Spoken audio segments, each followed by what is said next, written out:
కొద్ది కింద పెట్టాలి.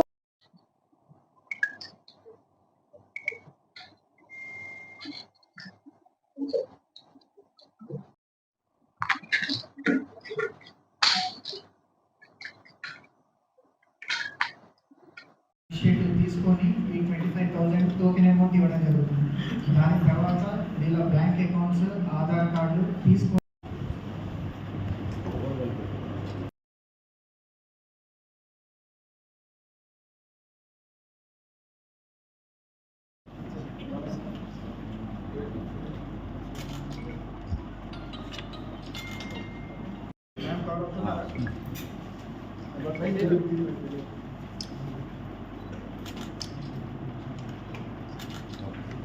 ఈరోజు భద్రాద్రి కొత్తగూడెం జిల్లా అదేవిధంగా సిఆర్పిఎఫ్ 81 మరియు 141 ఆఫీసర్స్ ముందు 17 మంది నిషేధిత సిపిఐ మావోయిస్టుకు సంబంధించిన సభ్యులు లొంగిపోవడం జరిగింది.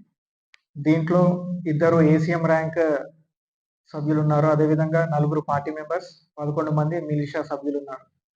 వీళ్ళందరూ కూడా బీజాపూర్, సుక్మా జిల్లాలకు చెందిన ఉసూర్, పామేడ్, అదేవిధంగా జగుర్గొండ పిఎస్ లిమిట్స్ నివాసస్తులు. దీంట్లో 11 మెంబర్స్ మేల్ ఉన్నారు, 6 ఉమెన్ కార్డర్ ఉన్నారు. వీళ్ళందరూ కూడా ఈ మిలిషియా మెంబర్స్ 11 మంది కూడా ఎర్రపల్లి, అదేవిధంగా పూజారి కంకేర్, అదేవిధంగా పూవర్తి, ధర్మారం ఆర్పిసిలో పనిచేసిన మిలిషియా సభ్యులు. సో మేజర్గా కూడా ఈ 17 మంది సరెండర్ కావడానికి ముఖ్య ఉద్దేశం, అదేవిధంగా రీజన్స్ మనం చెప్పుకోదగ్గది ఏంటంటే, ఫస్ట్ థింగ్ ఏంటంటే మీకు అందరికీ తెలుసు, గత 4-5 నెలల నుండి కూడా ఛత్తీస్గఢ్ రాష్ట్రంలో కానివ్వండి, మన బార్డర్ ఏరియాస్లో కూడా అనేక రకాల డెవలప్మెంట్స్, సిఆర్పిఎఫ్ క్యాంప్స్ కావచ్చు, సరెండర్స్ కావచ్చు, ఎక్స్చేంజ్ ఆఫ్ ఫైర్స్ కావచ్చు, ఇవన్నీ కూడా జరుగుతూ ఉన్నాయి. వీటన్నిటికీ కూడా ఎక్కడ కూడా లోకల్ సపోర్ట్ మన తెలంగాణ రాష్ట్రం నుండి కానివ్వండి, అదేవిధంగా ఛత్తీస్గఢ్ రాష్ట్రం నుండి కూడా ఎవరికి కూడా నక్సల్స్కి లోకల్ సపోర్ట్ లేకపోవడం వల్ల అదొక రీజన్. అదేవిధంగా మన భద్రాద్రి కొత్తగూడెం జిల్లా స్పెషల్గా కూడా చూసుకుంటే మనకు ఈ సంవత్సరంలోనే ఇప్పటివరకు 282 మెంబర్స్ సరెండర్ అవ్వడం జరిగింది. వివిధ హోదాలలో ఉన్న వాళ్ళు, డివిసిఎం, అదేవిధంగా ఏసీఎం పార్టీ మెంబర్స్ వీళ్ళందరూ కూడా ఉన్నారు. మనం ఈ సంవత్సరం జనవరి నెలలో స్టార్ట్ చేసిన ఆత్మీయ సమ్మేళనం కావచ్చు, అదేవిధంగా ఆపరేషన్ చేయుత, ఇటువంటి కార్యక్రమాల వల్ల ఏంటంటే ఆకర్షితులై వాళ్ళు సరెండర్ అవుతున్నారు. దానికన్నిటికంటే కూడా మించి మన ఏదైతే సరెండర్ అయిన రిహాబిలిటేషన్ పాలసీ ఉందో, ఎవరైతే సరెండర్ అవుతారో వితిన్ 1 వీక్ 10 డేస్ వాళ్ళకు రావాల్సిన చెక్స్ అందజేయడం, బ్యాంక్ అకౌంట్స్ లేకపోతే దగ్గరుండి బ్యాంక్ అకౌంట్స్ ఓపెన్ చేయించి, ఆధార్ కార్డులు తీపిచ్చి వాళ్ళకు ఏవైతే క్యాష్ రివార్డ్స్ ఉంటాయో ఇవ్వడం వల్ల కూడా ఇన్స్పైర్ అయ్యి వాళ్ళు రావడం జరుగుతుంది.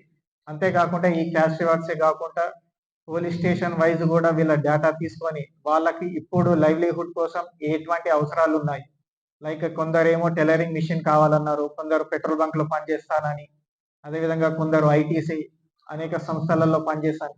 సో ఇటువంటి రిక్వెస్ట్స్ ఏమొస్తున్నాయో ఇవన్నీ కూడా వాళ్ళకు సమకూర్చడం వల్ల పోలీస్ మీద ట్రస్ట్ పెరిగి సరెండర్ అవుతున్నారు. అండ్ ఈ మధ్య కాలంలో కూడా మన ఇన్సిడెంట్స్ చూసుకుంటే ఆపరేషన్ కర్రెగుట్టలు ఏదైతే ఆల్మోస్ట్ లైక్ 2 వీక్స్ 15 డేస్ వరకు జరిగిందో దాంట్లో 31 మావోయిస్టులు కూడా న్యూట్రలైజ్ అవ్వడం జరిగింది.